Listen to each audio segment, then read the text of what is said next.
and I'm glad to be here. I'm glad that you're here with me. If you cheer or if you just throw up a sign and give a like, I appreciate that. You know how we do. You know who you listen to. Yes, Urban Therapy with Son, the whole crew, and I'm coming to you today to talk about something that we really need to get off our heart. A difficult conversation to start things off, and you know what I'm talking about. It ain't soft. Yo, it's hard to have the difficult talks when you see how somebody walks. They don't really like to talk about their business, and they need to because they going through life. It's like you bleed, you need somebody put a tourniquet on the wound, but you won't do that now because you think it's soon. As you let somebody help you out later on, they're gonna try to take you out. And that's a terrible way to be having to feel. But I know that for a lot of people it's real. So today on the Urban Therapy with Son show, I'm going to tell y'all that there's another way. If it's your man or your girl, doesn't matter. If your brother or sister, yo, you gotta chatter, you gotta bust it up with each other and go straight to the heart. Let's do this thing now before we depart. And we ain't even know we were sick, but right now we gotta do this thing. And I pick you and me to have this conversation today, AY, and we gonna do this shit and be fly. So that's how it's going down today, Saturday. Yeah, it's the 8th. It's the 8th of June, and we gonna have this conversation. Might get uncomfortable soon, but I'm here and you're here too. So let's come on in here and do what we came to do. That's how it's going down on the Urban Therapy with Son show today, man. Today we talking about trying to have those difficult conversations. Trying to have those difficult conversations. Those conversations that you have to have with your people when your people don't want to have those conversations with you. Those conversations about the things that are really on your mind. Those things that are stressing you out. Those conversations about the things that you know that you're really, really, really going through and you don't see any way out, and you're feeling all lonely, you're feeling all, isolated inside of a space where you can't even get yourself out of, and you don't even really feel like you have anybody that you can trust to help you through the situation. It's difficult. I know a lot of men go through this situation, but I found out that it's not only men who go through this situation. There are plenty of women who go through this situation as well. So we need to have those difficult conversations. Sometimes, a lot of times, many of us have things on our minds, man, and some of those things seem to have the potential to drive us crazy. And if you've ever felt like you were going crazy in your life, man, you could put your hand up. You ain't got to talk about it. You ain't got to talk about it. You ain't got to say nothing. I understand it. There have been plenty of times in plenty of people's lives where they felt like the load was just getting a little too heavy for them, and they didn't really have nowhere they could go. They ain't really had nobody they thought they could talk about this to. It might have been a situation that was going on with them that was personal. It could have been personal physical. It could be personal emotional. It could be personal mental. But it's one of those things that when you are going through it, you don't feel like anybody else in the world is going through it like you, with you, for you, by you. And so you are just out there on an island all by yourself, trying to swim out there, trying to make it. And it can be really difficult for you to make it. So those difficult conversations, that's what we're going to talk about today. I hope, listen, I'm your host, Sun752, this Urban Therapy with Son show. I'm feeling like a real man should, and I hope y'all feeling like real men and women should also. Those difficult conversations. When was the last time you had a difficult conversation with somebody? When was the last time you could tell that somebody that you were close to had a lot on their mind? They were going through a whole bunch of crazy stuff. They had a lot on their plate. And you were just trying to be there to look out for them, to bring them in, to reel them in, to get them where they needed to be. Because they may have really, really been out. You may have seen changes in their personality. You may have seen changes in their appearance. You may have, noticed something about them because you know them so well. You may have noticed that, I think my people's are going through it over here. It could have been after something tragic happened to them that they've been trying to repress, that they've been trying to push down, that they've been trying to handle on their own. And you know how hard it is trying to handle things on your own, especially the things that you haven't gotten a hold of yourself, the things, the problems that you haven't tackled yourself. You haven't even reconcile them, process them correctly in your mind and in your heart. And here you are trying to help somebody else get through it. It can be hard, man. It can be crazy, crazy hard. Those difficult conversations. And I'm gonna tell y'all where I came up with this concept about having those difficult conversations came from. Because it came from a special place, and it came from a place that I didn't want to be. But let's get into this thing. Carolina, the gymnast, thanks for coming through. Appreciate it. Emily Huzzy, what's going on? Thanks for coming through. And Stacy White, what's going on, Stacy? Thanks for coming through. All right, let's do this intro and then we're gonna get into it. Urban Therapy with Sun 752, and this is the Urban Therapy with Sun show. We do this every single Saturday from 1 p.m. to about 2:30 ish. And the reason that we say 2:30-ish is because sometimes it gets so heated that we just have to do a little OT on a Saturday. And it is a Saturday. This is the show where adults come out and play with other adults. We laugh, we cry, we argue, fuss, and fight, go back and forth with each other, bust it up all crazy. We take an introspective look into our own personality to see the way that the universe projects us into this thing called the world and try to figure out this thing called life. I am your host, Sun 752, aka Omar with the... And if you can't say Omar with the... Well, then you just say Omar with the R. This is the Urban Therapy with Sun show. I'm feeling like a real man should, and I hope y'all feel like real men and women should also. So, this whole thing about having those difficult conversations. Some of y'all know, some of y'all who follow this show, y'all know that I buried my best friend last week. 1 week and 1 day ago, I buried my best friend. As a matter of fact, I guess you could say I laid him to rest because he was cremated, so there is no burial site. And I want to get into that. Because the decision about whether to cremate or whether to have a burial, a full-fledged funeral versus a memorial, these can be difficult conversations. It's already difficult when you have to deal with the fact that you're dealing with the passing of a loved one. Now you got to go through the business matters of how much it's going to cost. We'll get into that. We're going to get into all of that. Anyway, at his funeral, his cousin, who is a pastor, he talked about how before my man died, how me and him had something in common. My man's cousin and I had something in common. And the thing that we had in common was that my man wouldn't have those difficult conversations with us.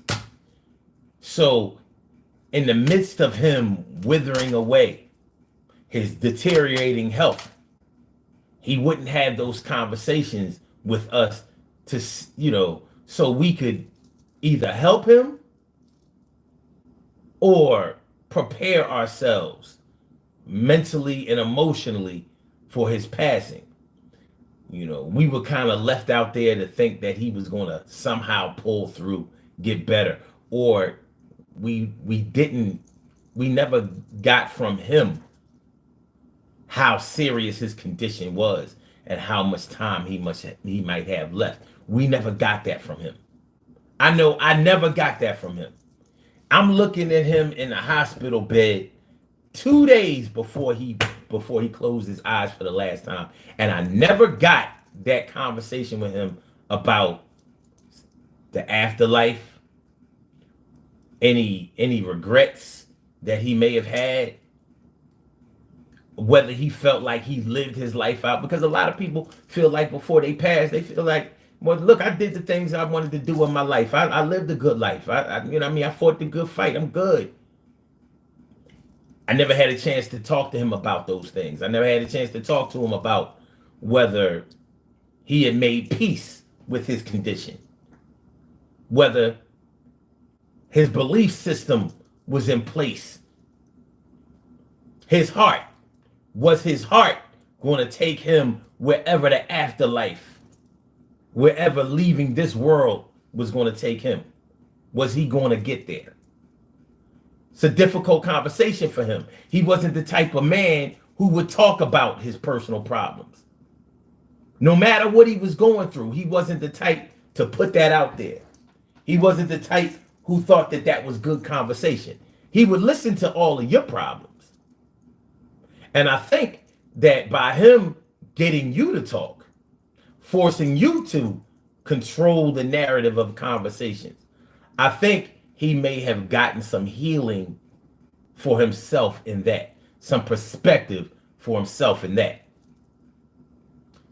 But imagine what he could have gotten had he told us. See, the thing about holding things in, and here's what a lot of people don't seem to understand. The thing about holding things in is that you rob other people of chances to help you.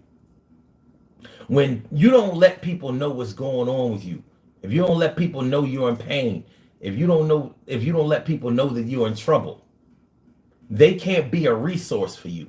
They can't go out and get some help for you. They can't seek out other people that can come in, swoop down, fix the situation, manipulate some things, give you more time, give you a second chance, third chance, a second chance, a second, third chance.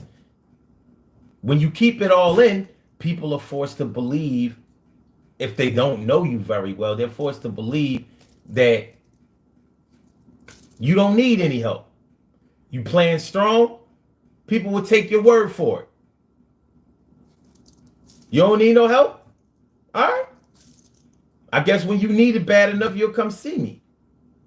Because people have their own lives. But people who care about you make you part of their lives. So that's where I got the concept of trying to have those difficult conversations from. I thought about it for a while. I said, yeah, those difficult conversations. So let's talk about it. Let's talk about it, y'all. Please hit the like button. Please share the show. Please subscribe to the channel if you haven't subscribed to the channel yet. All right, let me see if we're talking about anything today, Carolina. I'm doing good. I'm feeling like a real man should. He says, thank you for pronouncing my name right. Not a single person in my life, only my siblings and my parents. Okay. Oh, nobody in your life has ever pronounced your name correctly? Wow. Well, I'm glad I stumbled upon it. I'm glad I stumbled upon it because I don't, I took a shot. Okay. So yeah, difficult conversations. We have to have difficult conversations with people that we care about all the time. All the time we have to have these difficult conversations, and we don't be wanting to have them. We don't be, there's certain things that we don't want to deal with in our lives, and I totally get it. I totally get it when we don't want to, it's like when you think that you're sick. You ever watch TV or stumble upon something on the internet, and they have a list of symptoms, and you start reading the symptoms, and you start thinking to yourself like, I've been meaning to get to the doctor for a minute, but I haven't really been wanting to get to the doctor for a minute because, I'm a little uncomfortable about this situation, but I know I need to get it checked out because it's causing me pain. It's causing me discomfort. It's getting in the way. And it might be something going on with you that you don't want to discuss. Like I know a lot of men, and I imagine some women too, don't really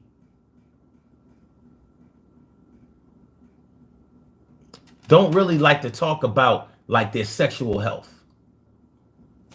Your reproductive system. So, how many men have died from prostate cancer because they didn't want to tell anybody about what was going on with their condition. They didn't want to tell nobody that they haven't been able to pee right. They go into the bathroom and they just trickle pissing. That shit is dripping out like.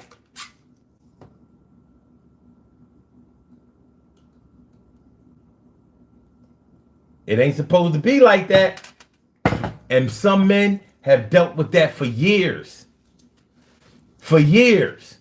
With a messed up prostate, thinking, hoping that it'll go away, and it don't. Next thing you know, they get to the point where they can't pee at all. They get to the point where they can't pee at all, and now they have to go to the doctor. And unfortunately, they get diagnosed with prostate cancer. They weren't ready to have those difficult conversations. Now, prostate cancer is one of the most operable forms of cancer that there are. Like, if there's any cancer that you could probably beat out there, it's probably prostate cancer.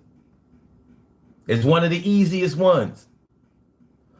But if you don't get it taken care of, it'll come and take you out just like any other cancer. Lost my dad to that. My dad, my own father, 2021, July 11th, he closed his eyes for the last time. But for 35, almost 40 years, from what he told me, he had been dealing with, inflamed or swollen prostate. He had been pissing right for years. And to be honest with y'all, the reason that my dad didn't really want to get it taken care of was because he knew a lot about it, and he figured that if they was going to cut off his ability to have sex, he didn't want to live. So for 35 years, and he had many other children after that. So I think my dad had me when he was about 35, and he died at age 84.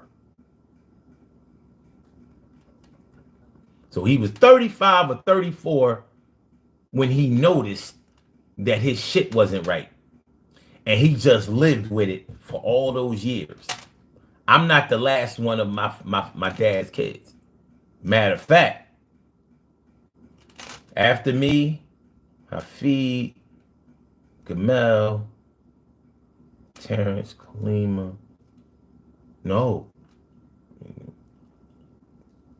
Hafid, Gamel, Sarah, Terrence, Kalima. He has 6 more after me. 6 more after me. So he didn't want to live without it. He figured if I can't fuck, I don't want to live.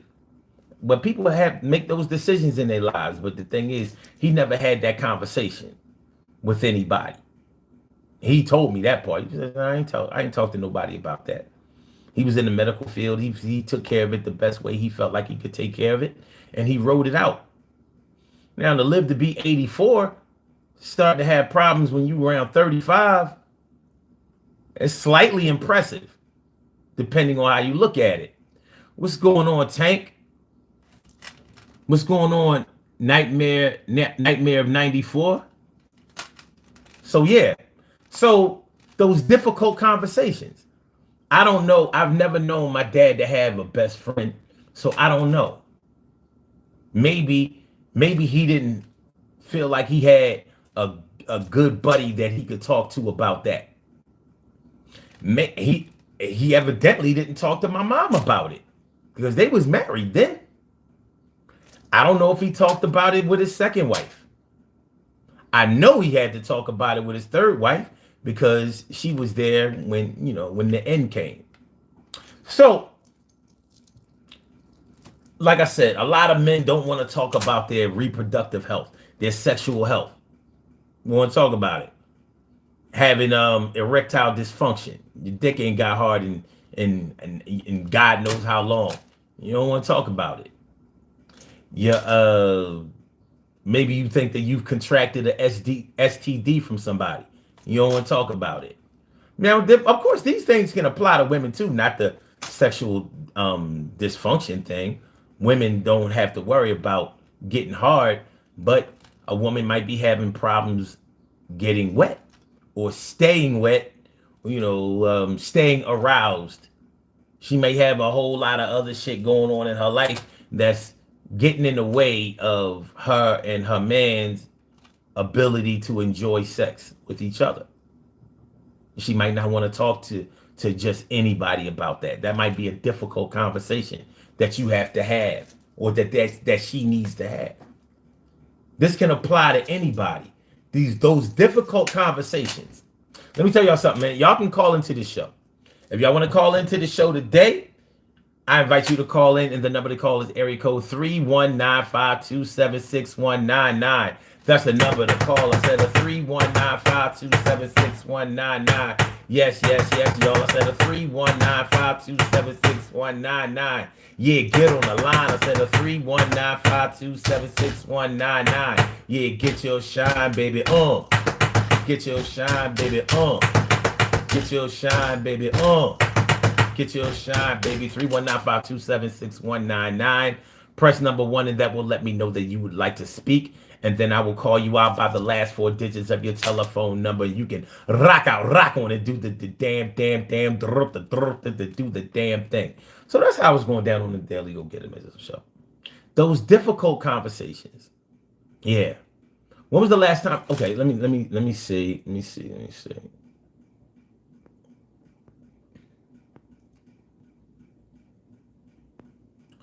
Okay. Stacy White says, I'm doing fine for now. I have my UPS. Oh, I said UPS. That's because you had them all capitalized. Okay, I had my ups and downs. Sometimes my emotions take control of me and I don't know where to put them. I gained the weight the doctor wanted to gain. Oh, that the doctor wanted you to gain. Okay. And Tank says, what up, bro? Any advice for stepdads? Oh, yeah, we can get into that. And Tank says, she got me taking care of them because the kitty fire. Okay. Okay. All right. Nightmare 94 says, no one should be ashamed to ask for help. No one should be ashamed, but it happens. All right. Stacy says, at the age of 53, I am fine. God has blessed me with all of my dreams. I have more to come. That's why I do not get mad at myself, because God always been there for me and with me and pulling me through. I feel that. All right. Justin Carroll says, urban what? GPS. Urban therapy with Sun. That's what the sign says, if that's what you were trying to read. It's urban therapy with Sun. Okay. So let me show you this. Urban therapy W. We didn't have enough room for the whole width. So it's W/Sun. That's what the sign says, my guy. Hello, my name is Haiti from Saudi Arabia. Thanks for coming through. But yeah. So yeah, your sexual health, I mean, for a lot of people, justifiably so, is personal. Very, very personal. It might not be something that you want to get into. It might not be something that you can trust with somebody, trust with just anybody. And that makes sense. A lot of men and women don't want to discuss their personal dealings in the bedroom with just anybody. Totally understandable from my point of view. Totally understandable. Like I'm not going to tell any man, what me and my woman do in bed. Not going to happen. And I wouldn't expect any man that I know and respect, I wouldn't expect them to tell me what their wife likes in the bedroom, how she acts, any of those things. No, I wouldn't expect that. I don't have the right to expect that. No, I don't know if that's what's up. But when it gets to the point where you are in trouble, that's when it gets hard. Grown woman, don't try me. How is it that I know who grown woman don't try me is? What up, grown woman don't try me? She says, hi, I'm here, got kids in the car. That's what's up. I try to watch my language. And Stacy says, Stacy says, I wasn't able to be a mother in this lifetime. I believe I made the right decision. Hey, if that's how I go, that's how I go. Okay. All right, Justin Carroll, if you don't want to know, don't ask. Since I didn't tell you and you don't want to know, we're even. Stacy says, I never went to church on Mother's Day or Father's Day because that's when I be sad for different reasons. You know what? I never thought of it that way. You know, when Mother's Day and Father's Day come along and you hear everybody, you know, thanking their mother for doing this and praising they parents for, you know, for being who they are and what they are and for helping them. I never really thought about how it feels to people who don't have kids. And that's probably because a lot of people who don't have kids didn't want them. Like before I became a father, a biological father, I didn't look at it one way or another. Like it wasn't no big deal to me. But I think if I was in a different situation where I was unable to reproduce, you know, if I was shooting blanks out here, or you know, if for some reason I was with somebody who couldn't reproduce or whatever the case may be, like we couldn't explore that part of our lives. Yeah, I would imagine that would be hard. It would be hard. I could see that. Stacy says, I'm not a mother. Okay. He says, I wanted to be a mother. I wanted to choose wisely. Well, then you probably did what you were supposed to do. Because I consider myself to have chosen wisely too. But one thing you can do is you can choose wisely, but when it comes to parenting, you can't choose perfectly. Wisely, you can choose. Perfectly, you cannot choose. The world has to get populated in some kind of way. But I can imagine, okay, well, let me ask you this. When, like, all during those times when you were sexually active, maybe in relationships and things like that, did you find it difficult to have those conversations with whoever you were with? Because maybe they wanted to have children with you and you weren't ready, or maybe you didn't think that they were the type of person you wanted to have children with. Was that a difficult conversation for you? Was that a difficult conversation that you had to have with whoever you were with, or with other people too?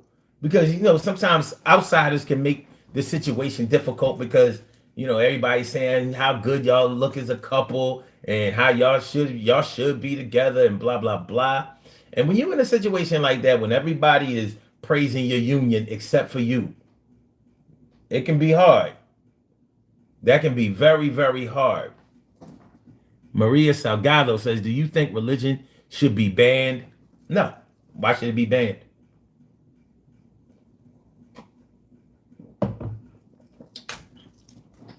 And to be honest with you, Maria, if I have the power to say that religion should be banned, then that would be like me declaring myself to be a religion. Like, how could I be an authority on something like that? How could I be the authority that decides whether a religion should be able to, whether religion itself should be able to still be present out here? So yeah, I could never make that decision.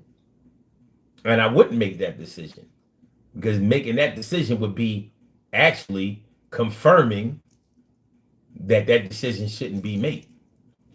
Stacy says, hell no, birth control all the way and condoms. Okay. I'm glad you brought that up, because I actually wanted to talk about that. Birth control and condoms.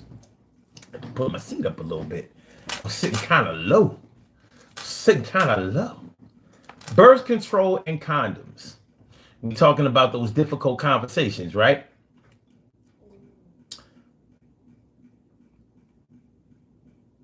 I have a daughter. I grew up with two sisters. I grew up with two sisters.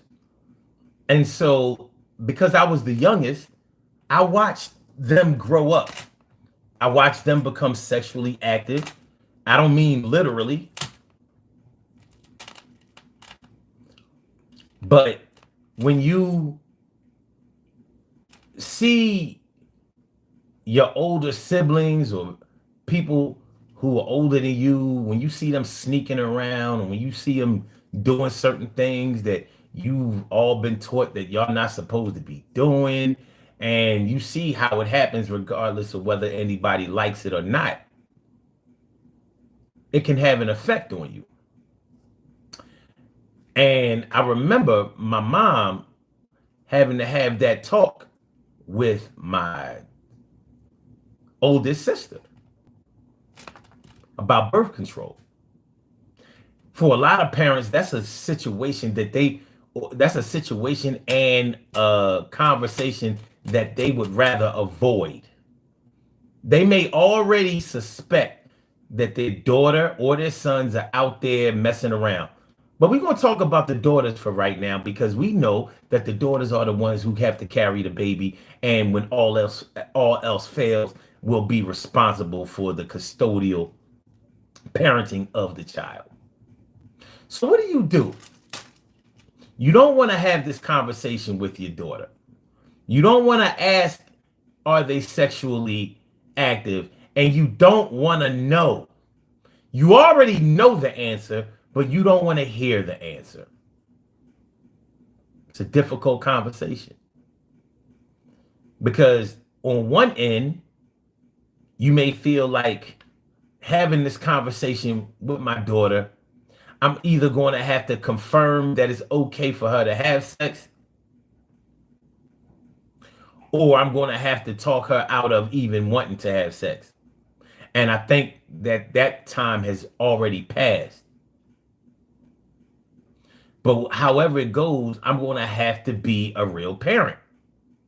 I'm going to have to do what's necessary in order to reach my daughter and to keep her from potentially ruining her life, having a baby at 15 or 16 years old. And I'm being nice, because sometimes this can happen at 11, 12, and 13 years old. Like you and your baby you and your baby in the same generation. It's crazy, right? Yeah, it happens. Happens. And it's not always sexual assault when it happens. Okay. So you got to have this conversation with your daughter. Are you ready to do it? Are you ready to have that difficult conversation with your daughter? Are you ready to confront the real problem that's going on with your baby? Can you do it? Have you done it? Would you do it before? Would you do it again? Because you could have multiple daughters. So you may have done it with the oldest one and are scared to do it with the youngest one. Or you may have not done it with the oldest one, and maybe the oldest one got pregnant as a teen, or before that they were ready to get pregnant, and so you wanted to make sure that you didn't make that same mistake with your youngest. What would you do? Are you ready to have that difficult conversation? Have you ever had to have that difficult conversation with your daughters? And it is a difficult conversation.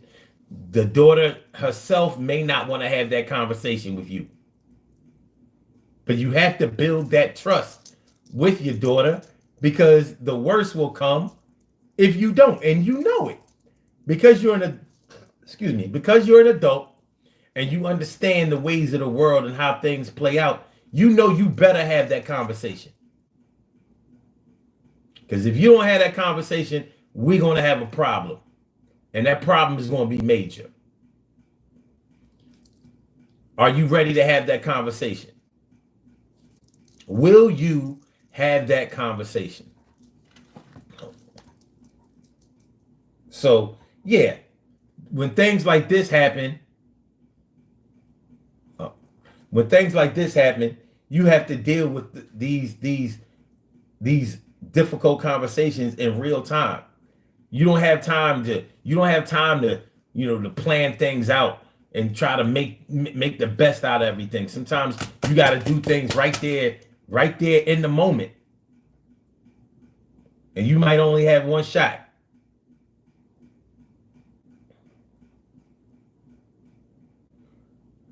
That's a little weird. Hold on.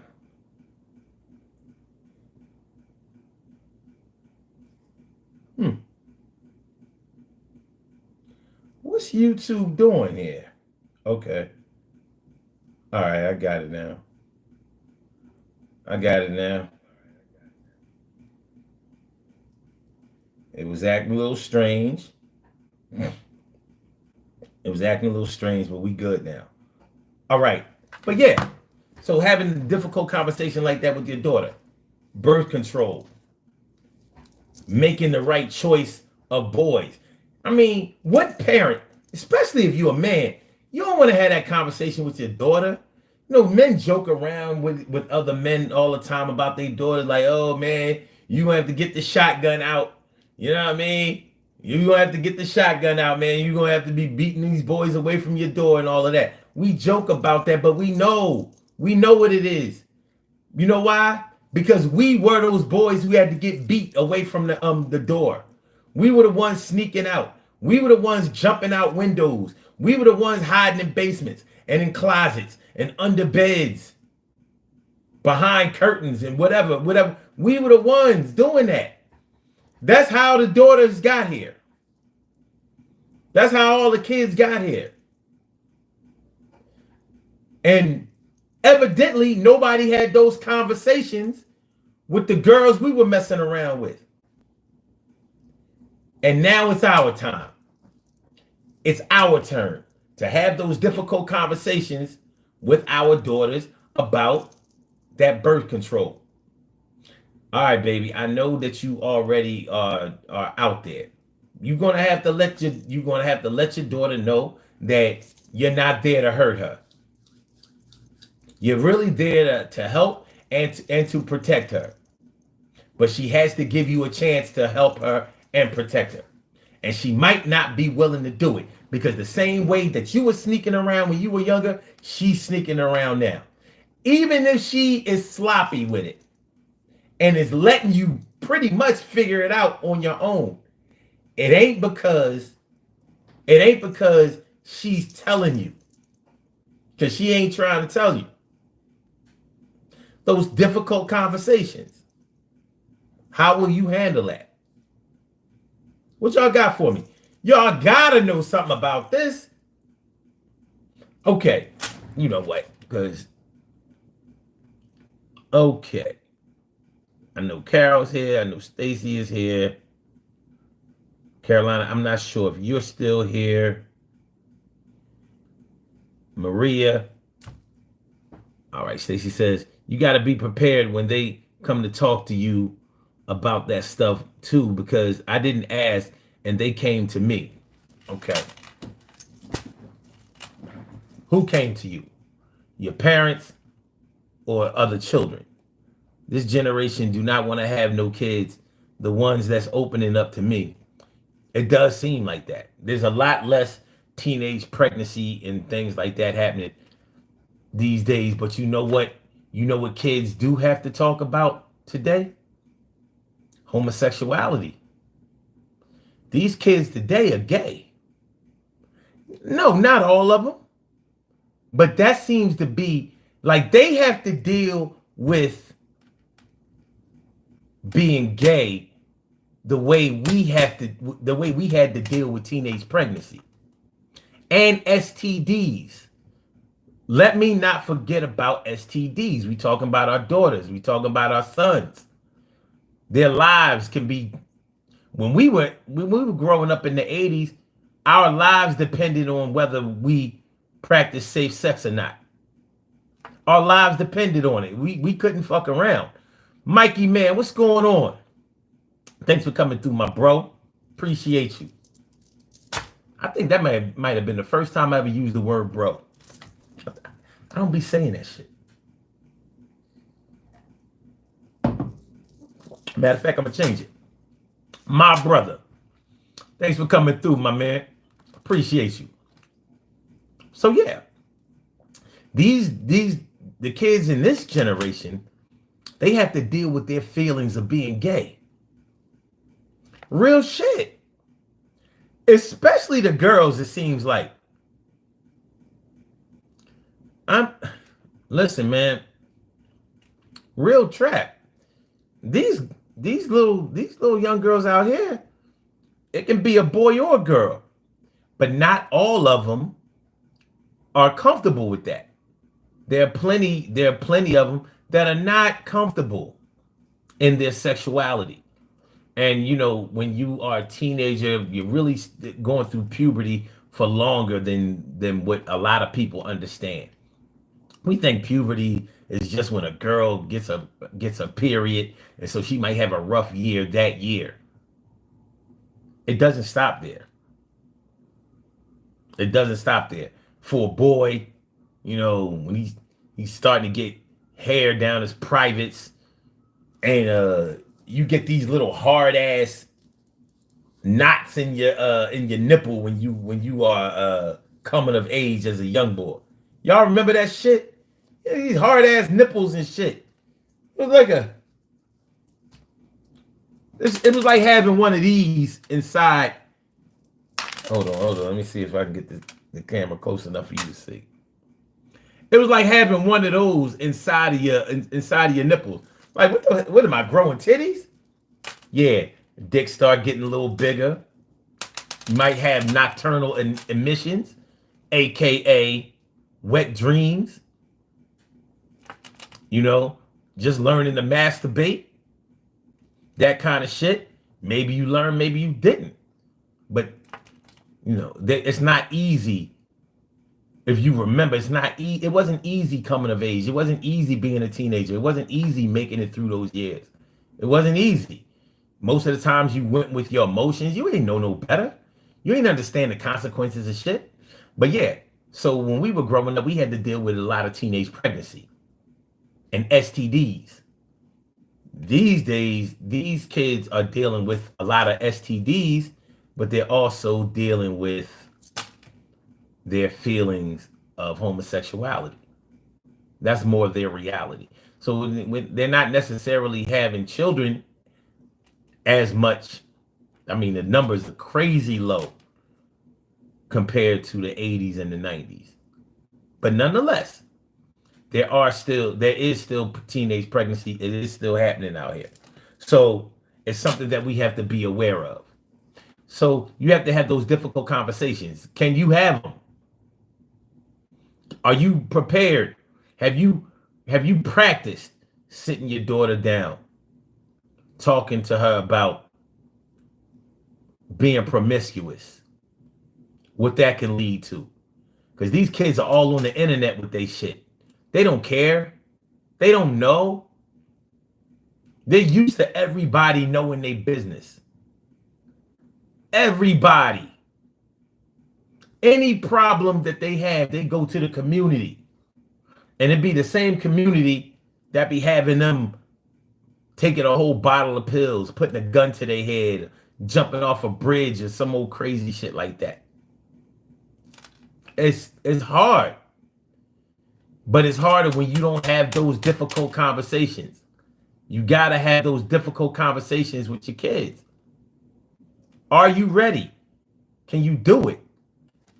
Stacy says, even though I practice safe sex, me not being a parent, it still hurts. People don't know what I deal with. The world still talk mess when you was the one in control of things. And she says, are you prepared? I was not prepared. Mikey Man says, plus a teen these days has seen more porn than a sultan would would have seen 100 years ago. You ain't never lied, man. That is the truth. Yo, son, I that's an actual fact. We had to go get the tapes. I'm talking about before the DVD era. I'm talking about the VHS tapes. You had to put them things in a whole VCR, fast forwarding, rewinding, and you had to take that tape up out. There wasn't no privacy. Where was you gonna watch that porn? You gonna have to wait till your mom, your dad, or nobody is home? Now these kids go right on Pornhub. Fake like they 18. They get in there. They see porn. The super explicit shit. They see porn. They see body parts and body actions that we never saw. They probably seen shit I haven't seen today. I'm 53. They probably are maxing out.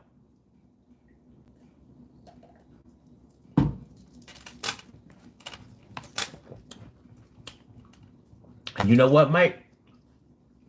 I didn't think about that.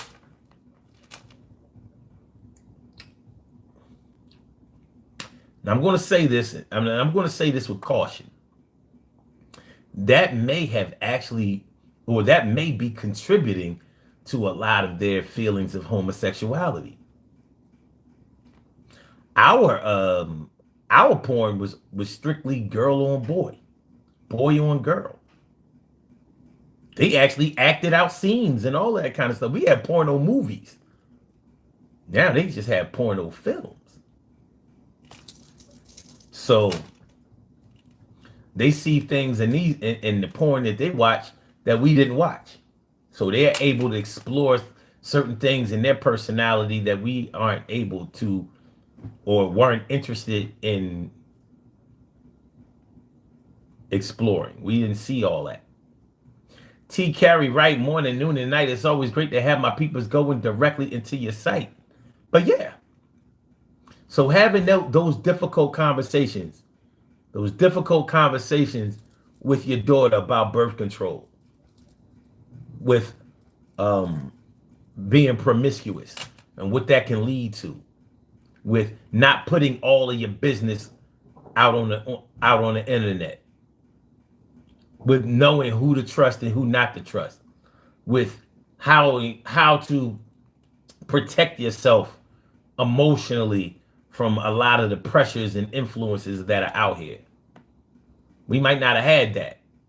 Mikey Man says we had to have super duper secret spots to hide the VHS tape. And where would moms find it? In the VC. Oh my God, man, you going back? That's a fact, though. That's true as shit. Leave the bitch right in the damn VCR. You know who was worse at getting rid of the porn tapes than us?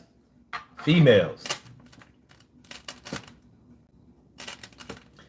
At least men would attempt to hide them. Hide them in your closet. Hide them in your drawer. Hide them under the bed. Chicks, I guess they figure I'll come back and get the tape later. After the tape done been discovered and somebody else getting blamed for it.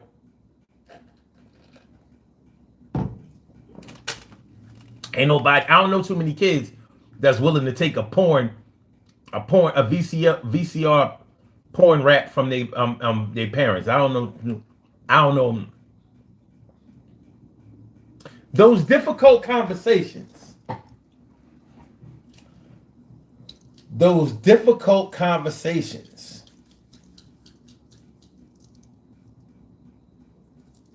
You get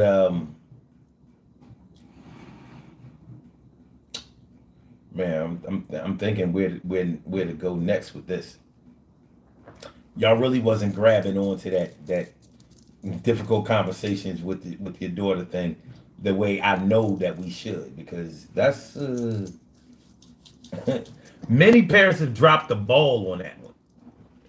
Too many parents have dropped the ball on the difficult conversations with their daughter shit. But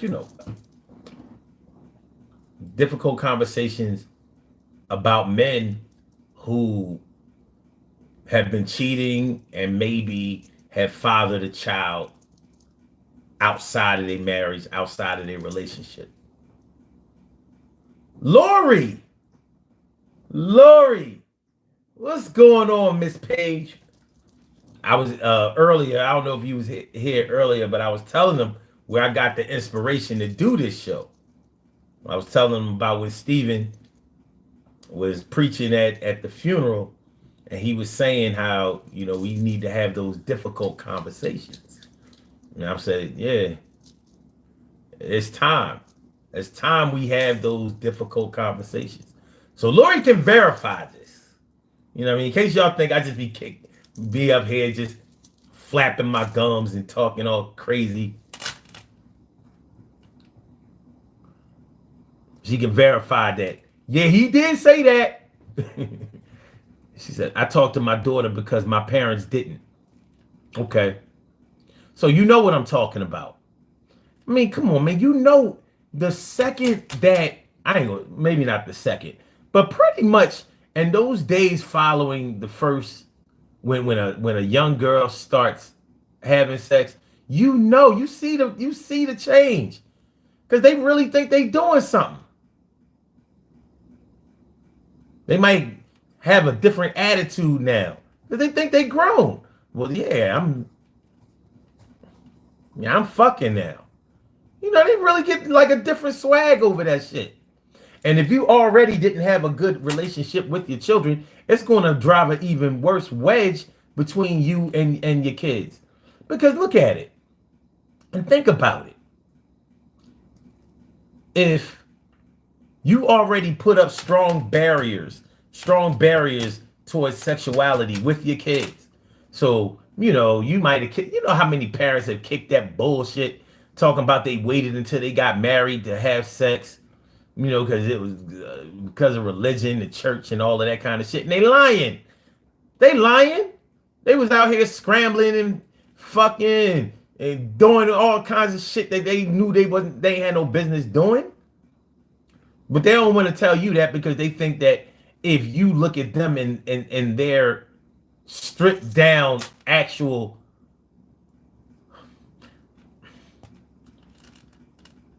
candid way, then they think that you'll start to,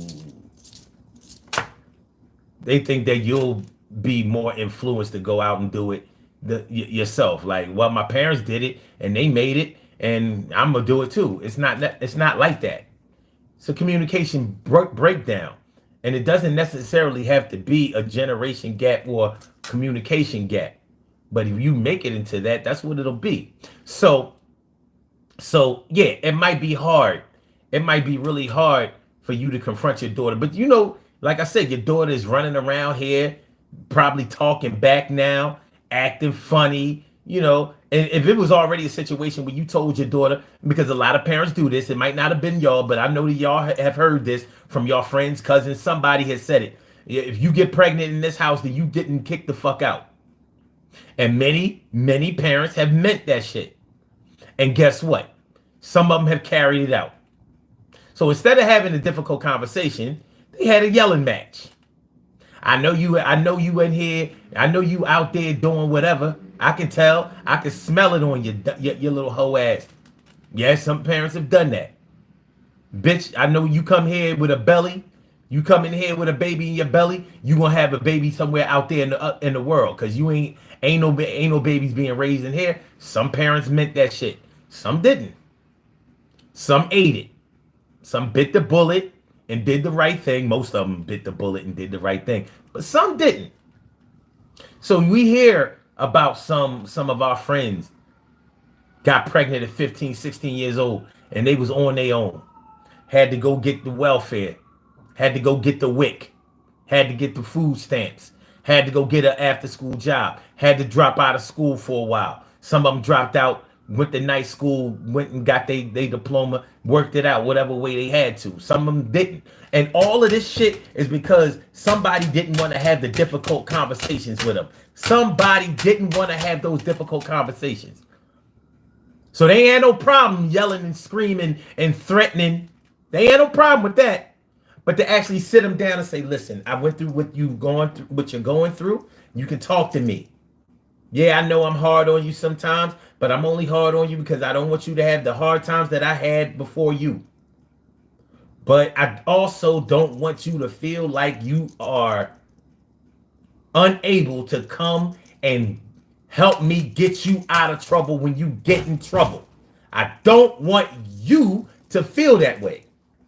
And that's really what we have to do. Your friend, I'm sorry. We talk all the time. Yeah, you know, these parents out here trying to be their kids' friends. Ain't nothing wrong with being your friend to your kids. Because think about what a friend does. We talk about friends like all friends do is get people in trouble and encourage you to do stupid shit. Well, real friends, from what I know, help. They assist. They instruct the right way. They add positivity. They add perspective. They give new life and better options. Well, I know somebody who do this. Or guess what? Guess what, bro? You can do this. Hey, sis, I got you. That's what a friend is supposed to do. So there ain't nothing wrong with being a friend to your kids, but make sure you are a responsible friend. And what do we do with our friends most of all? We trust them. We trust our friends. That's the reason why we tell them shit. We don't tell our parents shit because we don't trust them. Oh, they just try to set me up for an ass whooping, set me up for punishment, set me up to humiliate me in front of my grandmother, my cousins, my other siblings. We don't trust our parents. Yeah, our parents weren't our friends to us. They was more like our enemies to us. So what happened? We got pregnant, or we got somebody pregnant, or we sold drugs, or we got locked up, or we robbed somebody. Because our parents didn't want to have those difficult conversations. Well, it's time. It's time to have those difficult conversations. All right.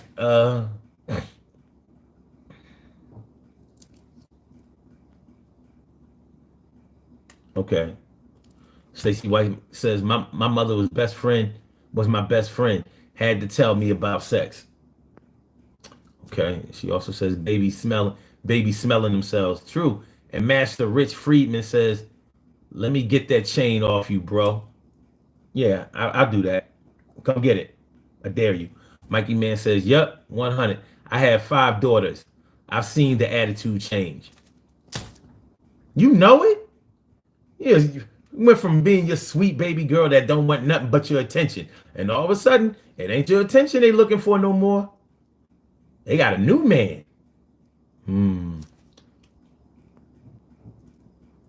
Lorene Page. Damn, Mikey. Man, good looking, my dude. Good looking. You know what? Hold on. Because I tried something new with the cowbell. Check this out. This is for Mikey. Wait a minute.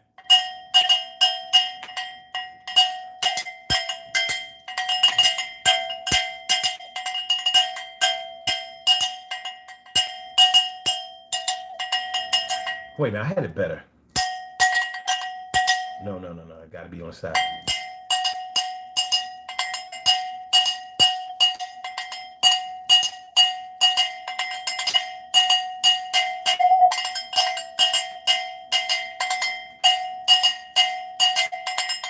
I'm gonna practice. I got you next time. Good looking out, my dude. I really appreciate that from the bottom of my heart. Good looking. Thank you. Salute.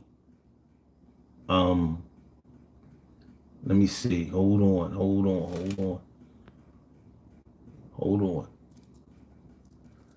Lorene Page says, Net says some of the parents are living the same way. Okay. Mikey said, I have 1 son, 1 daughter, and 4 stepdaughters. That's a load right there. That's a lot of estrogen, my dude. That's a lot of estrogen. So boy, Build and Destroy Wilkins says, Mom put me on birth control right away. She said no man wants a woman with a bunch of children. God damn. That's how she put it. That's how she put it. Well, salute the mom for having that difficult conversation, because I know it was hard. I know that was not an easy thing to do. That was not an easy. Put Most parents think that putting your daughter on birth control is giving them a free pass to have sex. It ain't like you told them, like listen, you trying to tell them to be preventive, to protect themselves. Like your physical health is at stake. Not to mention your mental and emotional health, because we don't even some of us as adults fail to realize how that impacts us. But as a child, you're really trying to unpack what having sex means. You got your little boyfriend, you got your little girlfriend. You finally, y'all messing around. Y'all done started having sex and all of this kind of shit. Y'all love each other. Y'all think y'all gonna be together forever. Carving your names in a tree and all of that, sneaking around. Not really understanding what the impact of what y'all are doing may have with each other, because when you're a teenager and you just start having sex, young men become all possessive and like, this my girl. You just started getting some pussy. You swear it's the best you ever had, and it is. You think it's the best in the world because you ain't had no others. So, like how many people done got married over this shit? They're 15, 16 years old, already getting married.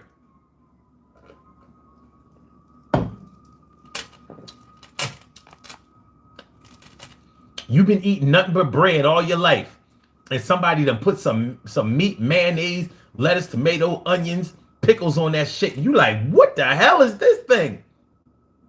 What's what? This stuff you put on this bread.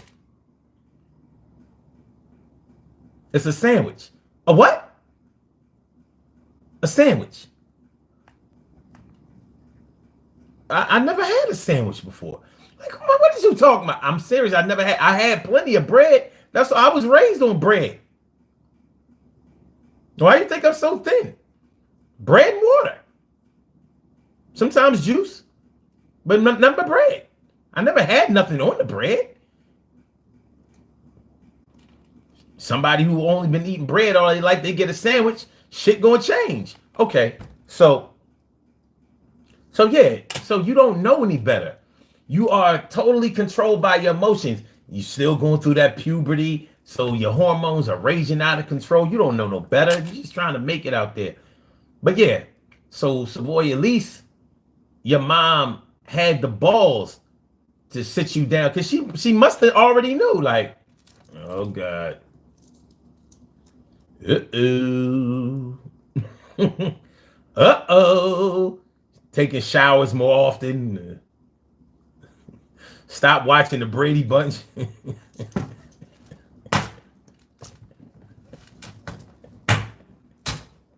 I don't know.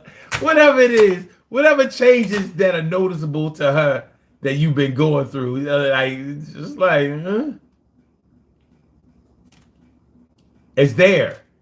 It's there in living color. She can see it. Like, she ain't been watching Gilligan's Island and shit. She want to watch Dynasty. She started watching the soap operas and shit. This is when you start watching the stories. Shit like that. Shit like that. Mikey Man says, Savoy Wilkins. My mom forgot to tell me that. Shit. Savoy says, her thing was boys was sniffing around. She know what they want. Listen, I'm not going to say that all boys want is some ass, because they might really like you. They still want some ass. And sooner or later, y'all gonna go from sitting on the steps, park benches, walking home from school, kissing, grinding on the back steps, the hallway, backyard. Sooner or later, he gonna, you know what I mean, them kisses gonna start being more passionate. He gonna start feeling around, squeezing on titty. Got his hand up under the shirt, behind the bra. Got the whole titty in his hand. He got the whole big titty in his hand. He got the whole big titty in his hand. He got the whole titty in his hand.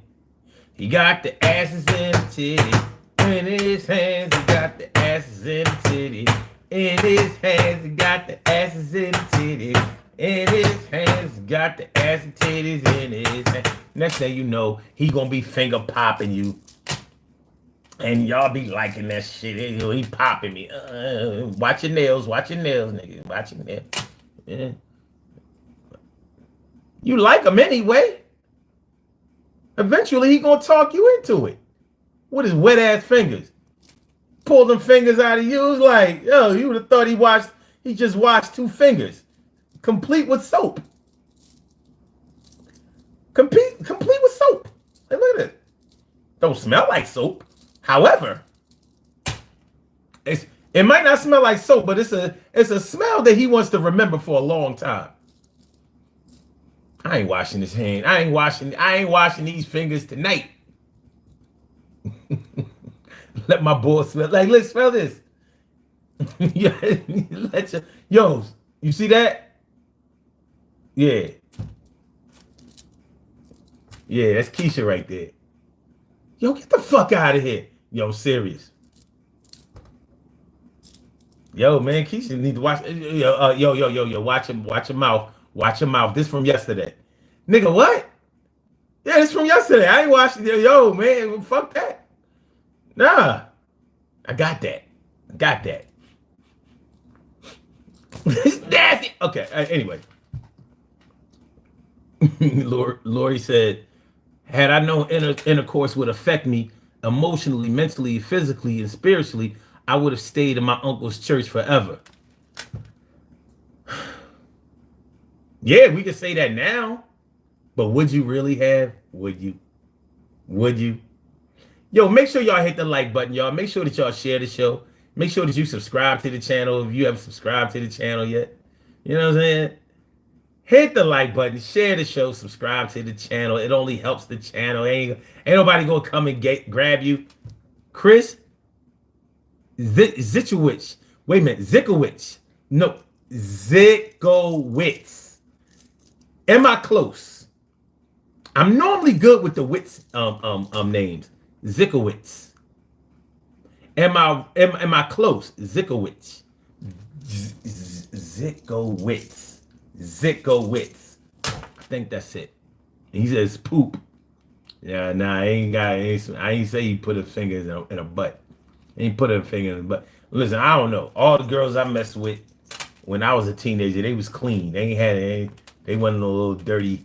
They wasn't no dirty twat chicks. It was that regular twat smell.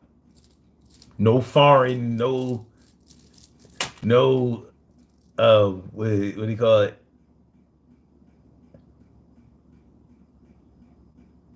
BVS, bacterial vaginosis. Y'all know what I'm talking about when your pH be off and all. I ain't talking about all that. They wasn't like that. It hadn't gotten to that point yet. They ain't been doing that. But anyway, yeah. Those difficult conversations. If you fail to have those difficult conversations as a parent, you could wind up with some, that's right, regular tuna. Regular tuna. You know what I'm saying? Like yo, let me get one of them sardines. Yeah, let me get one of them sardines. I don't know. I like sardines. Give me a sardine. Stop being stingy, man. Let me get this fucking can of sardines. One of them.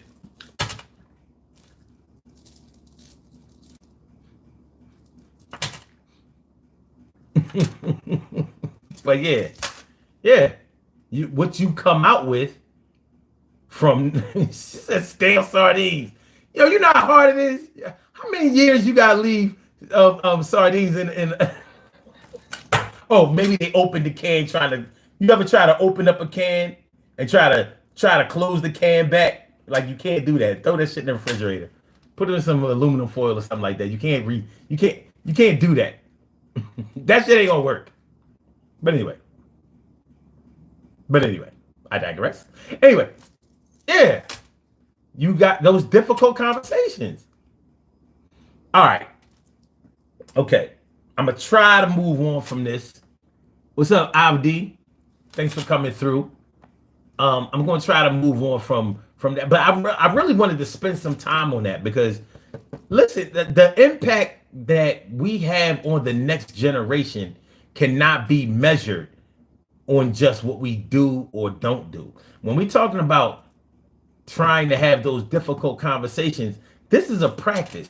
We can't do this on a one-off. Like, yeah, I talked to my daughter once, or I talked to my daughter, I talked to my son once about this thing, and they didn't listen. We can't take that approach.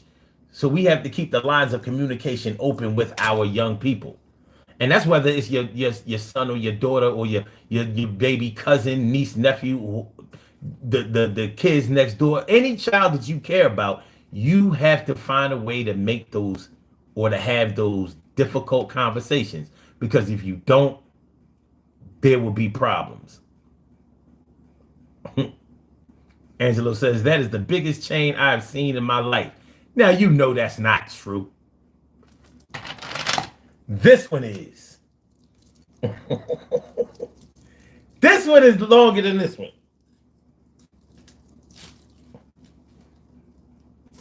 Yeah, it is longer because this one goes wider.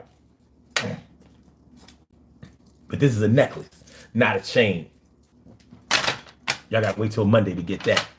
Oh, you know what I didn't do though? Hold on. Y'all been there on this whole show undressed. Hey, everybody put their neck out. Put your neck out. Come on. There you go. Put your shit on you. My bad.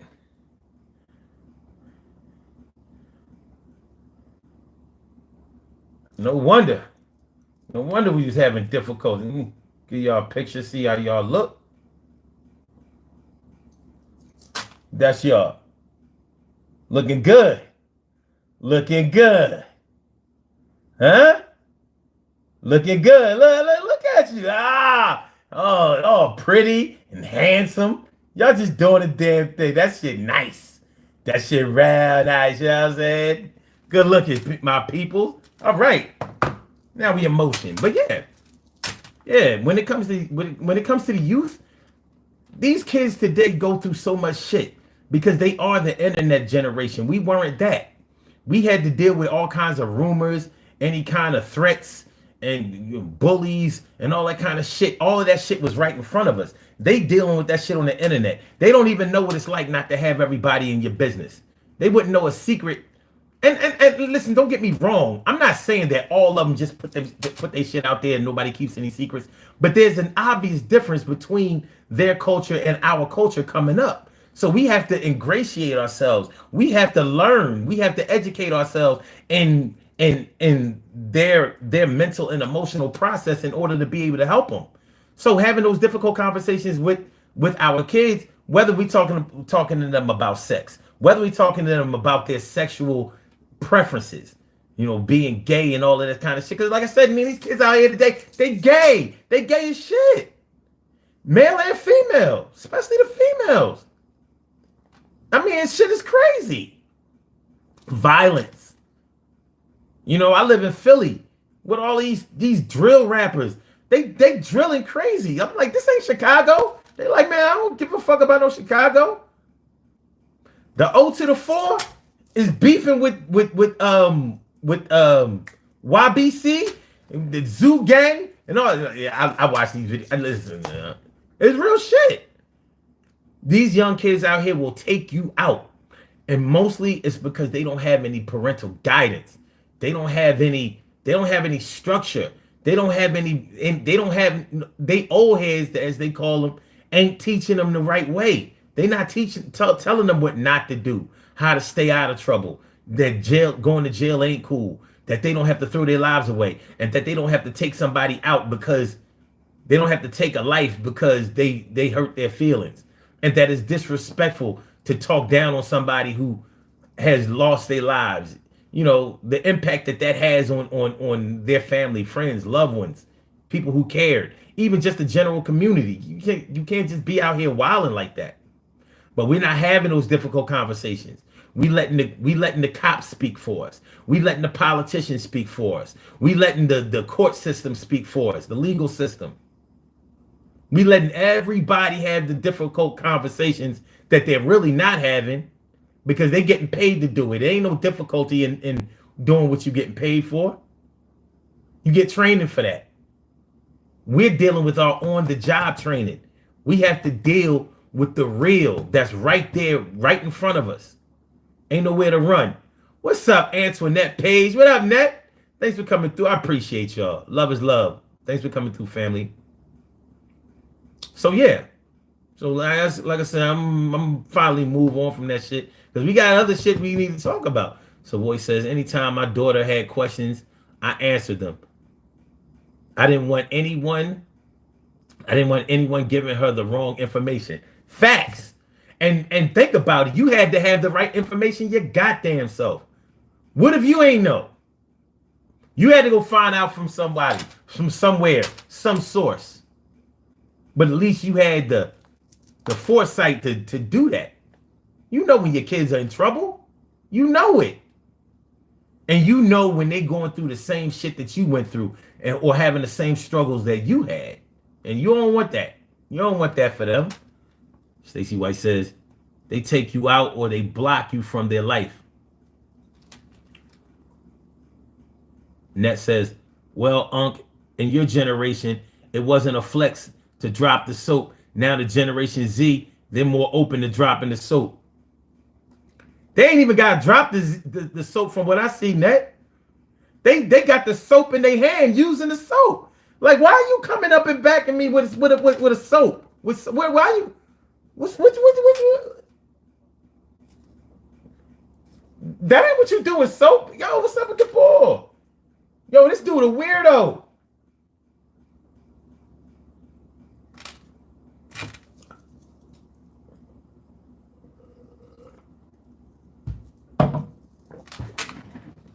This dude a weirdo. Coming back me with, yo, he tried to soap. Yo, this nigga tried to wash me. Yo, what you talking about, man? I'm trying to tell you, yo, watch out for the boy. He's trying to wash him. Yo, he tried to wash me. He had the soap in his hand. And I ain't talking about body wash, nigga. Like, you serious? Yeah, man. He out here trying to wash niggas, son. You want to watch out for that boy. Nah, he different. You know, I'm weird-ass freak boy. What's up with the freak boy? The second says, what's good, OG?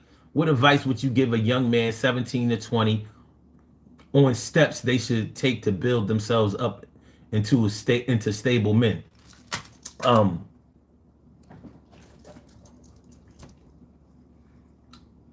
number one advice I would give to any young man is to be patient and recognize that tomorrow is going to come. You do not have to get everything in your life done today. Some things require that you wait. Have you ever tried to get something done in a day that just wasn't panning out for you and you couldn't understand it? For example, like maybe you just wanted to get your car detailed. You went to this detail shop, that detail shop, another detail shop. They was telling you, no, you gotta wait till tomorrow, or all right, do you have an appointment? You gotta book an appointment. Meanwhile, you don't see nobody car getting detailed. They just standing around. They're like, all right, well, leave us your keys, and we'll have it back to you by 6 o'clock. Like 6 o'clock? It's 10 o'clock in the morning. Yeah, well, we got people in front of you or whatever, but you don't see nobody getting their car detailed. So you keep going from one shop to another shop. You all on the internet. You looking for this place to get your car detailed, and you just can't seem to get it done. Nobody wants to detail your car today. So no matter how far you're driving, it ain't happening for you. It's like the universe is telling you that, listen, you got to wait until tomorrow. This ain't for you today. Today, go find something that you can get done. Go pay a bill. Go open up an account. Go play with a baby. So I'm saying all of that to say this.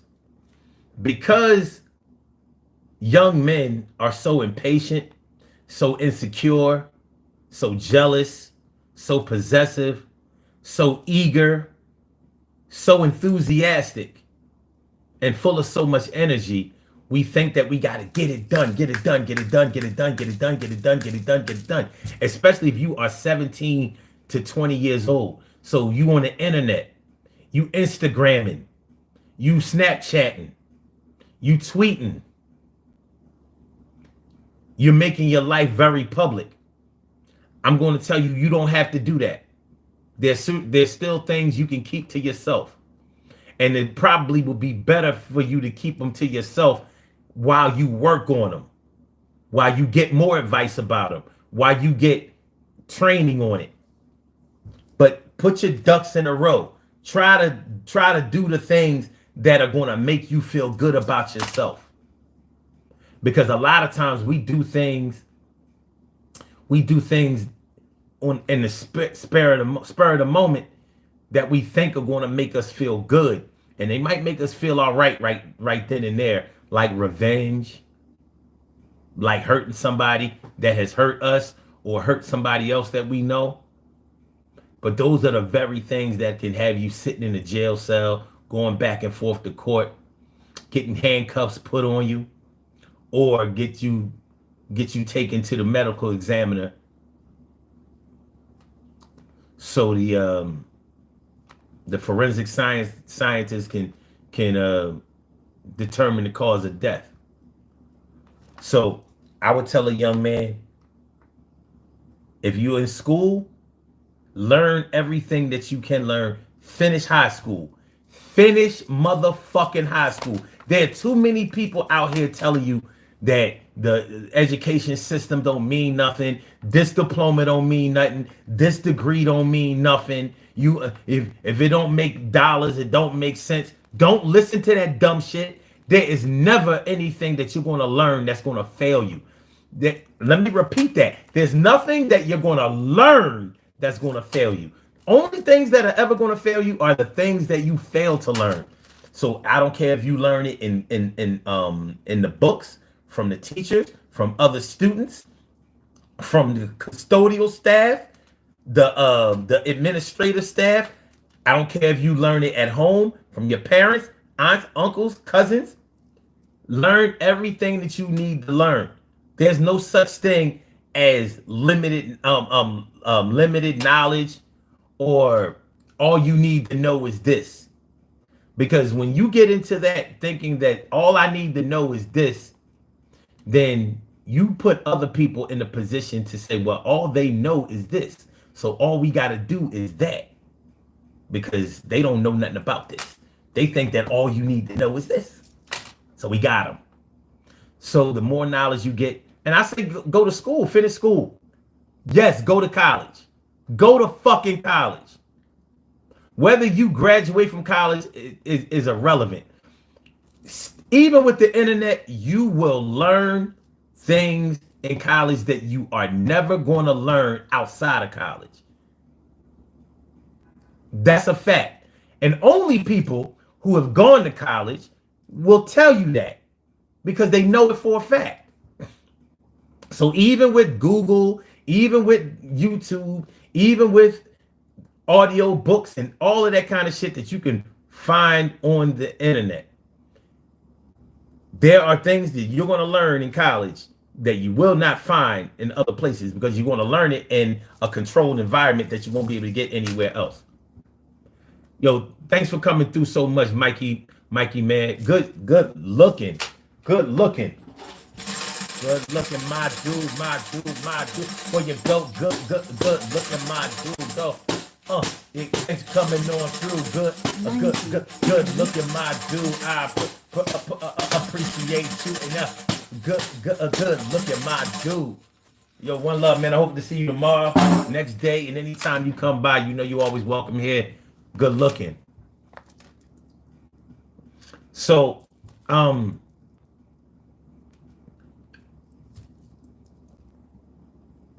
the second, man, I hope that I've helped you out a little bit. That's all I can give you at this time. But yeah, that's my advice that I would give to any young person right now, and that is the advice that I give to young people. You know, it don't have to be done today. Be patient, and my definition of patience is working and waiting. Working and waiting. That's my definition of patience. Working and waiting. Work first, then wait for the good shit to come through. Then work some more, wait some more, work some more, wait some more. And shit is going to start to pop. I can guarantee you that. All right.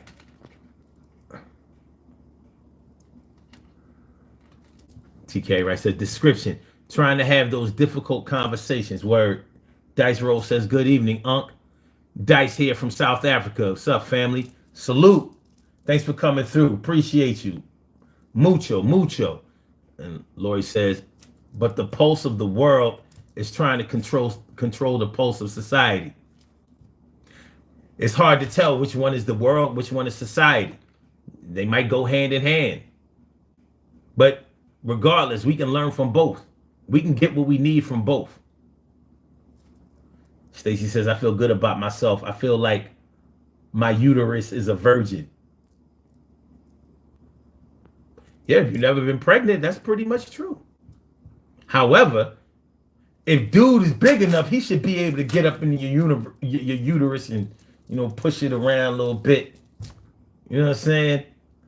Like he should be able to get up in there and, you know how a lot of y'all women have fibroids. You supposed to get with a man that can go up there and handle them fibroids for you. Like, yo, is that a fibroid up there? I'm about to take it out. If you feel any discomfort, just know I'm working on you up in here. I'm doing my gynecologist work.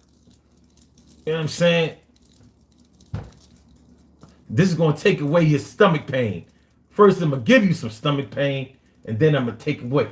I'm taking out the fibroids for my girl.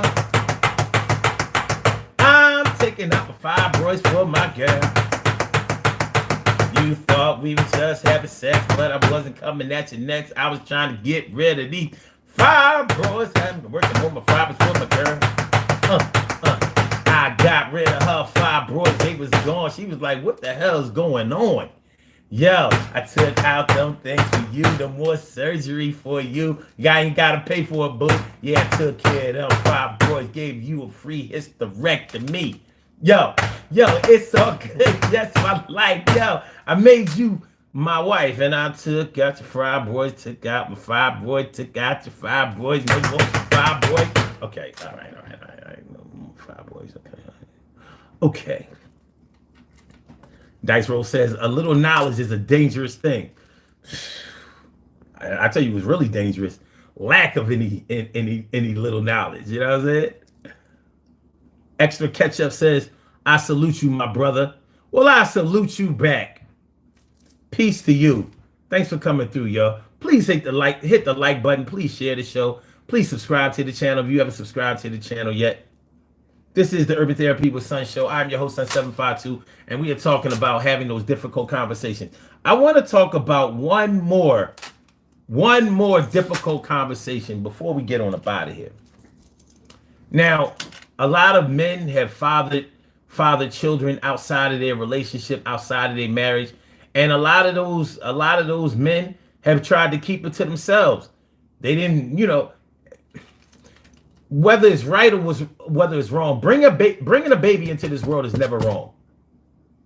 The way that the baby comes into this world is often wrong. often. But you might have a girlfriend, you might have a wife or whatever. You've been messing around with your shorty.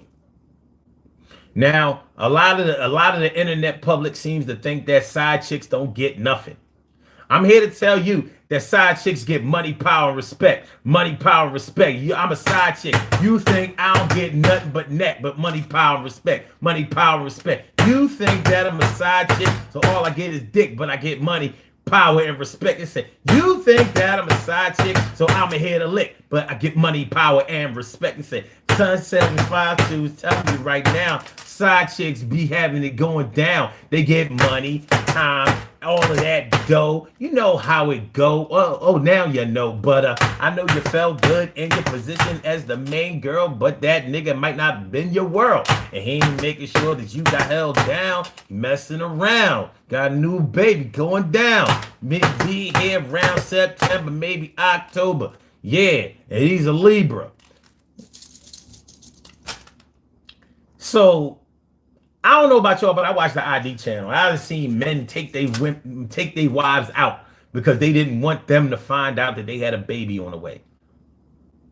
Well, fortunately or unfortunately, I come from a long line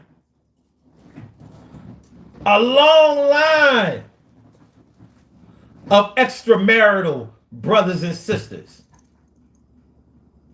A whole long line. Look, my daddy worked. My daddy put in work. Yes, he did. Listen, I'm not proud of how it happened, but the result is the result. And one thing I learned from this, it ain't over. Listen, I know that all of y'all know people who have been in relationships and they was cheating. And all of them probably threatened, like, oh, if anybody ever cheat on me, you know what I mean? I'm leaving them, and that's it. I'm done, and blah blah blah blah blah. People say that. It's like a deterrent. It's like the death penalty. It's like the death penalty for criminals. We think that if we implement the death penalty for murder, it will bring down murder. Well, how's that been working out? Now, I'm not encouraging anybody to go out there and cheat, but what I am talking about is how sometimes men don't have the difficult conversations with either women, their woman, or their friends, family, whatever, and they got this secret baby out here that needs to be taken care of. They need to be fed, clothed, loved, provided for. And because you have a girlfriend, a serious girlfriend, maybe a fiance, or you have a wife, here you are thinking that it's the end of the world because you done got somebody pregnant. And it ain't.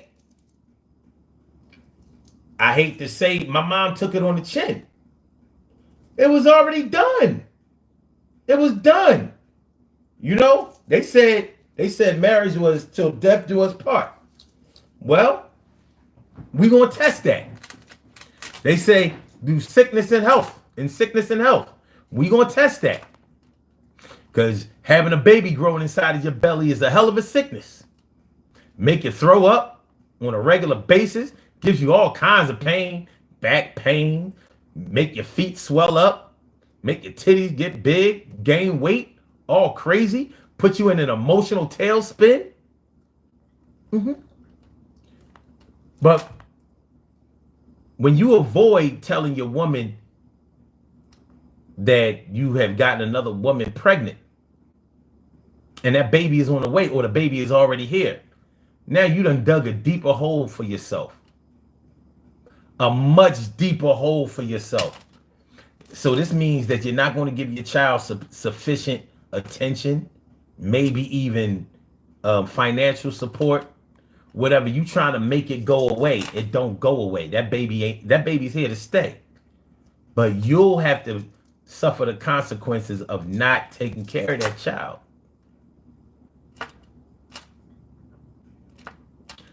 Difficult conversations. If you've gotten yourself into this, as a man, if you've gotten yourself into that situation, more than likely you have brothers, a father, uncles, or somebody who has gotten into those same situations. I mean, black people need to stop fronting Stop acting like we come from somewhere that we don't in this country. Y'all know we came from slavery. That's where the fuck we come from, knowledgeably, in this country. So if we came from having to make our children, create our children in front of our children because we had nowhere else we could go in order to copulate and procreate. So if we were creating children right in front of our children, what makes you think that we come from some situation where, oh no, mommy and daddy were married before they ever had sex or even considered sex? No. And all of them stories you hear about were like when a young girl got pregnant and they sent her down south because of the shame that was involved. Get the fuck out of my face with that shit. Y'all old heads, you see, some of y'all old heads are fucking up the game. Where did you go? You sent them down south because of the humiliation up north. So are you saying that everybody down south could relate to this situation because they were just used to having extramarital kids or kids out of wedlock? Is that what you telling me? Nobody up north was fucking like that? That's what you telling me? Who in the New England told you that bullshit? Don't let them New Englanders kick that bullshit. They single parents too. But black people as a whole, we gotta stop this fronting. But that's not the direction that I want to go here. I just want to say, men, there is a conversation that you can have with other men who have been through this shit. You ain't got to suffer in silence. Running, ducking, hiding, spending nights out talking about you on a business trip. Motherfucker, you do construction for a living. What business trip you on? Oh, well, I sell Amway. We had a convention. Every other week, nigga?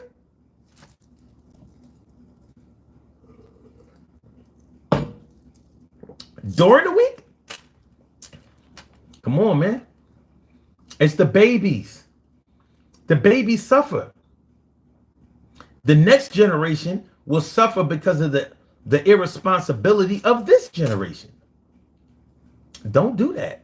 You can have those difficult conversations. Tank said, I lost my kids behind it. Yo, man, peace to you. Damn, Tank asks, bro, what advice you got for a struggling drug user? All right, I'm gonna hold on. Let me give a shout out and read these other comments, and then I'm going to address that, and then we're gonna get on up out of here. Because now you done caught me out there. Stacey White says, I watched the ID channel, Snap Fatal Attraction. Yeah.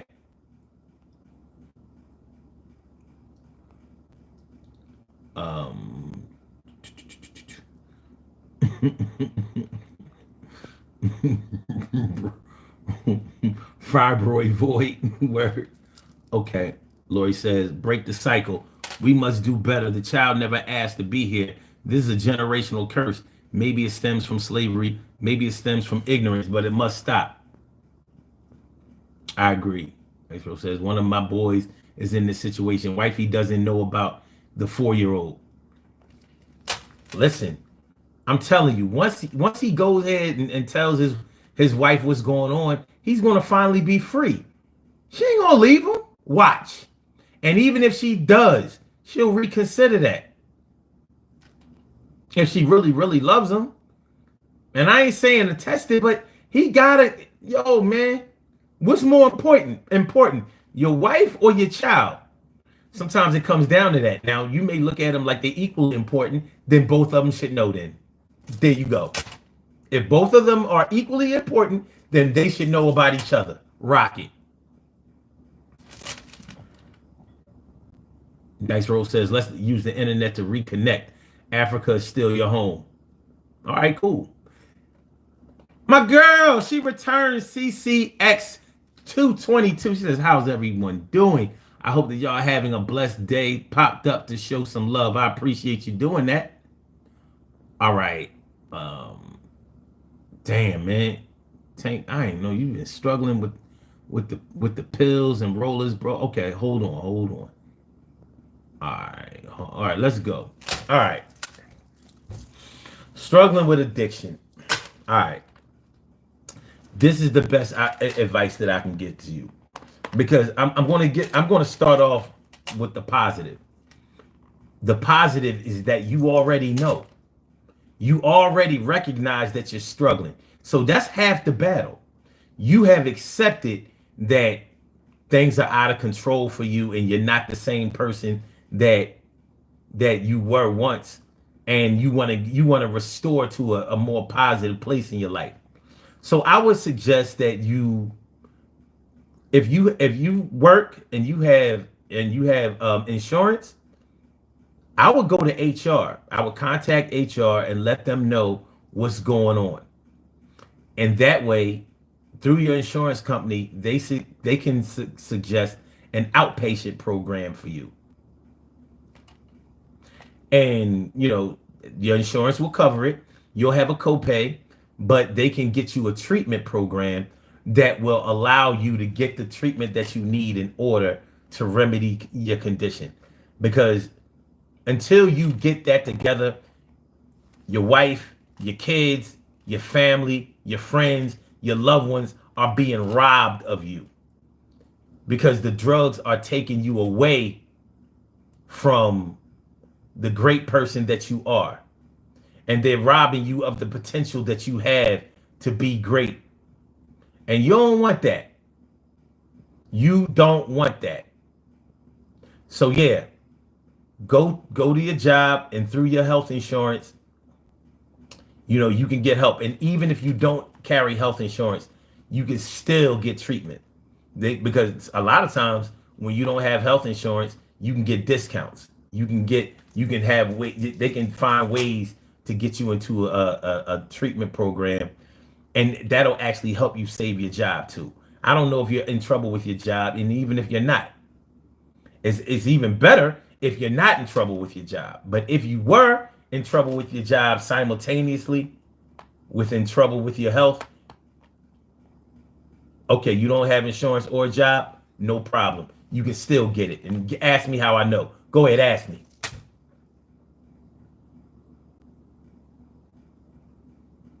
I think I heard something. I know because when I went through my treatment programs, I didn't have a job. The first time I didn't have a job. I was unemployed. So I had to pay out of pocket. Now, just because you don't have a job doesn't mean that you don't have any income. It doesn't mean that you don't have a way to pay. But if you explain to them that you don't have insurance, you don't have a job, they can still find a way. You got kicked off of welfare, you can still find a way. You can still find a way. I had to pay $60 per session. It was court ordered, so I didn't have a choice. I want you to find help for yourself before it becomes a situation where it's court ordered. And I'm not saying that you're involved in any crime, but you could be caught driving under the influence or anything. Like, you just never know. But the most important thing is to get professional help. And it will help. But the only way it will help is if you are as forthcoming and clean with the truth as you are here. If you can talk to us and you haven't met any of us, then you can talk to somebody else who you will meet. And they're sworn to secrecy. Even if you see them taking notes and all of that shit, they're not doing that shit so they can tell all of their friends or so they can write a book about you. It's not about all of that. Don't get caught up in all of that. Let all of your concentration be on you improving yourself and for your family, for your loved ones, for the ones who care about you. Show that you care about yourself and get the help that you need, because addiction only gets worse and it only gets scarier.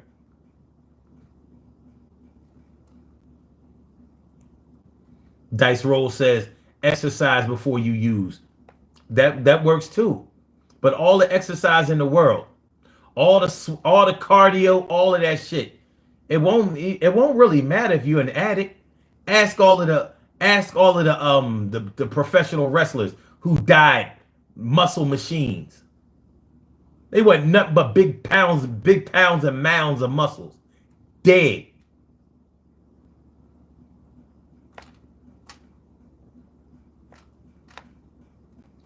Oh, that's your Cash App? Okay. All right. So yeah. So we can all help out in that regard. But like I said, the most important thing is to make sure that you get the help that you need. So you got to reach out. Ask somebody who you know you can trust. Tell them your situation, but don't let them tell you, oh yeah, just go to church and let God handle it. Don't do that. God works in way more areas than just church. Sometimes he don't work there. Just keeping it real. Sometimes God don't work there. My brother Ansel Jones is in the house. What's going on, my brother Ansel Jones? Thanks for coming through. That's what's up, man. Thanks for coming through. Lori says, you don't want to die. I'm not a professional, nor do I represent this platform, but therapy is great and Jesus is greatest. Do both. I can rock with that.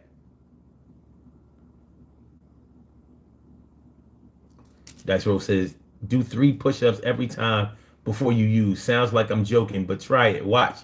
I mean,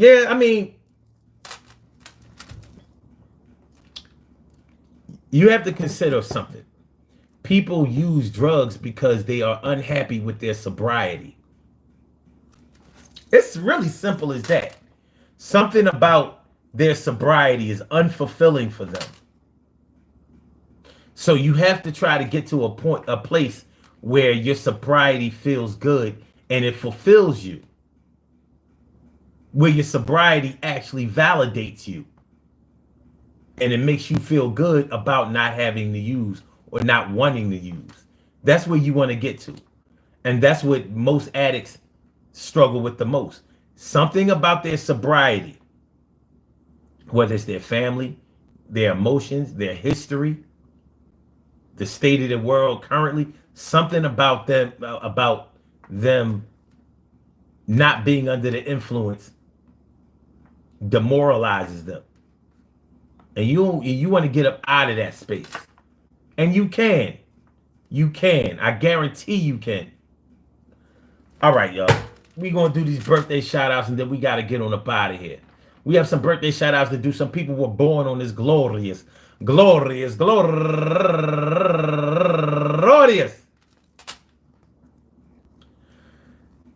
June 8th, and they deserve to be acknowledged. So let's go about our business of acknowledging them and making them feel special because they are special because they are special because they are S-P-E-C-I-A-L. They get the R-E-S-P-E-C-T. They are S-P-E-C-I-A-L. They get the R-E-S-P-E-C-T. They are S-P-E-C-I-A-L. They get the R-E-S-P-E-C-T. They get number 1 out the box. Esther Jean turning 39 years old today, and Raul Gatson turning 49 years old today, and Allison Johnson, happy birthday to you, and she's raising money for the Stop Soldier Suicide.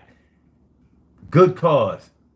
All right, and also Uelde Almonte turning 30 years old today, and Demetria Rogers turning 44 years old today. Bow, bow, bow, bow. And also Chanaz B. Bradley, happy birthday to you. And last but not least, my girl Tiffany Young. I want to say happy birthday to all of y'all. And I hope that today finds you all a good health, happiness, mind, body, soul, and spirit. And that goes out to each and every person out there born on this glorious June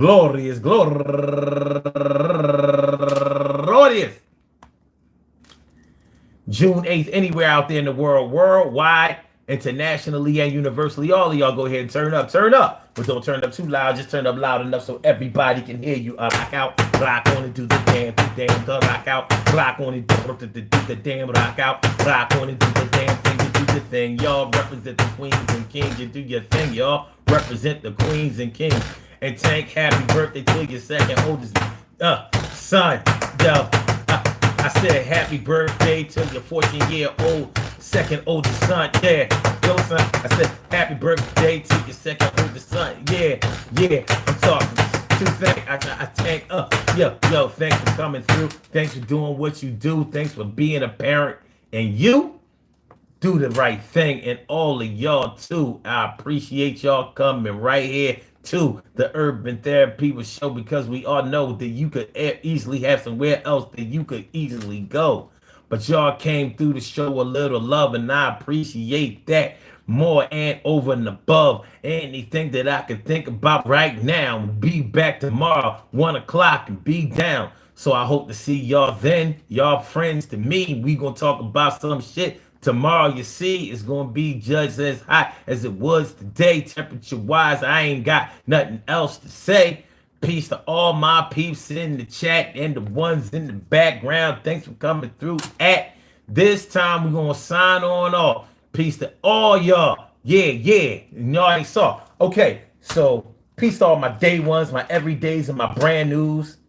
I love y'all to death. Resuscitate y'all. Love y'all right back to life. We will be back tomorrow at 1 p.m. Well, between 1 and 1:30 for another Urban Therapy with Sun show. So y'all make sure y'all come through. Make sure y'all come through, and we gonna rock out just like we did today, but better.